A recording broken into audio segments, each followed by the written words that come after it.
We'll guide you through how to set DaVinci Resolve export settings for Instagram to ensure your videos look their best on the platform. If you find this helpful, consider subscribing and liking the video. First, open DaVinci Resolve and load the project you want to export. Head over to the Deliver page by clicking on the rocket ship icon at the bottom. In the Render Settings panel on the left, select Custom to allow for more control over your settings. You'll want to set the format to MP4, which is widely compatible with Instagram. For the codec, choose H.264, as it's optimal for Instagram uploads. Next, set the resolution to 1080 by 1080 for square posts, or 1080 by 1920 for vertical stories and reels. For frame rate, match it to your project settings or use 30 frames per second for smooth playback.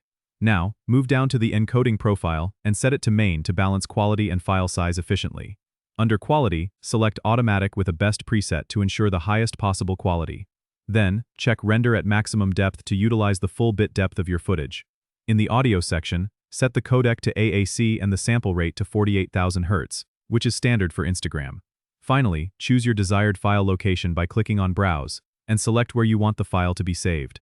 Once everything is set, click Add to Render Queue, and then Start Render in the Render Queue panel on the right. This will process your video with the correct settings for Instagram. Don't forget to subscribe and comment if this helped you out.